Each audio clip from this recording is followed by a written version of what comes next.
252 ও 253 নম্বর বুথে একাধিক ভোটারের নাম তালিকা থেকে বাদ যাওয়ার অভিযোগে শুরু হলো বিক্ষোভ। হাবাসপুর ব্রিজ সংলগ্ন এলাকায় ধর্ণা মঞ্চ গড়ে তুলে লাগাতার আন্দোলনে বসেছেন বঞ্চিত ভোটাররা।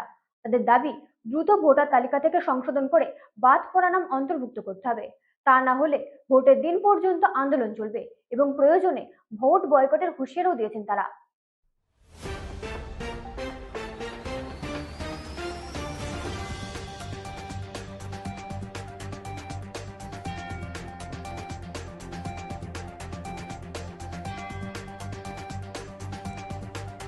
ভোটার তালিকা থেকে নাম বাদ, হাসনাবাদের ধর্ণা মঞ্চে বসলেন ক্ষুব্ধ ভোটাররা।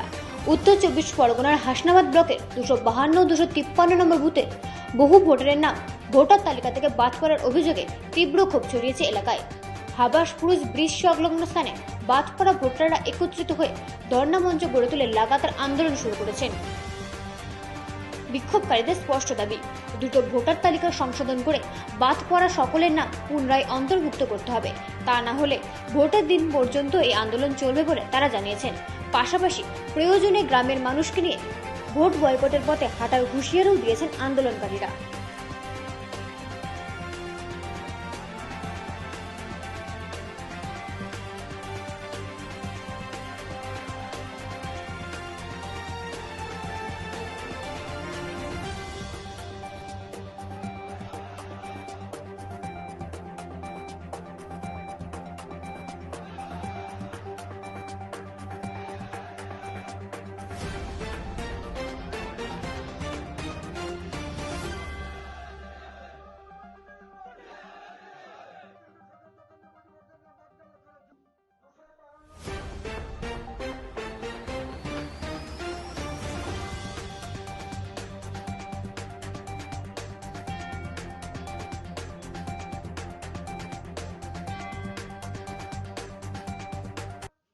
কেন আজকে ধর্ণা মঞ্চ করে আন্দোলন শুরু করলেন?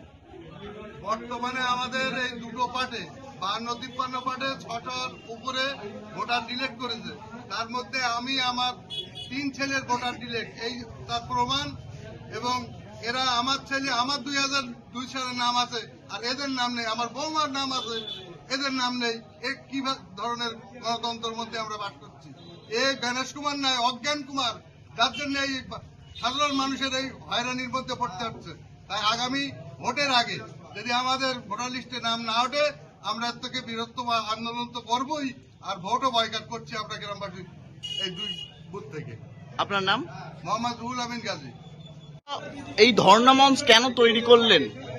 আমাদের হাবাসপুর 252-53 বুথে 649টা ভোট লিবরাল করে দিয়েছে। আমরা তার প্রতিবাদ আন্দোলন করছি এবং গণেশ কুমারকে আমরা দাবি করছি, আমাদের হাবাসপুর মাগালগাছা পঞ্চায়েতের মধ্যে আছে 252 এবং 53। হাবাসপুর এই কেন্দ্র সরকারের লোকজন এসে একবার তদন্ত করে দেখুক আমরা রোহিঙ্গা কি ভারতের নাগরিক, এইটা তদন্ত করার জন্য গণেশ কুমারের কাছে আমরা দাবি করছি। আপনি তদন্ত করে দেখুন, আমরা যদি রোহিঙ্গা হয়ে থাকি তাহলে আমাদের বাংলাদেশে পার করে দেয়, তদন্ত করে দেখুন। না হলে আমরা আগামী দিনই আরো বড় আন্দোলনে নেমে যাবো। তাতে যদি আমাদের রক্ত যায় দিতে আমরা প্রস্তুতি আছি। এই ধর্ণা মঞ্চ কতদিন চলবে? ঠিক বলতে পারছি না কতদিন চলবে, তবে যতদিন আমাদের নাম না উঠবে ততদিন আমাদের ধর্মঘট চলবে। আপনার নাম? আমার নাম আদেশ আলী গাজী। হ্যাঁ, আদেশ আলী গাজী। এবং 253 নম্বর বুথে 6.5 ভোট ডিলেক্ট করেছে। এরা বৈধ ভোটার। নির্বাচন কমিশনের যে চক্রান্ত ছিল সেই চক্রান্ত হয়েছে। কাজগুলো আমরা দাবি করছি যে অবিলম্বে নির্বাচন কমিশনের যে কোনো অফিসার এসে এইটা তদন্ত করুক। ভুল তদন্ত করে যেগুলো আমাদের নথিপত্র না থাকবে তাদেরকে আমরা ডিভোটার হিসেবে গণনা করে আমরা মেনে নেব।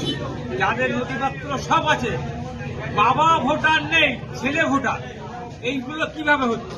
তাই আজকে ধর্ণা মঞ্চ করলেন? আমরা ধর্ণা মঞ্চ এই কারণে করেছি যে সারা গ্রামবাসীর অনুরোধে যে আমরা ভোট দিতে পারবো না 26-এর বিধানসভায়, তাহলে আমাদেরকে ভোট বয়কট করার আমরা চিন্তা ভাবনা করেছি।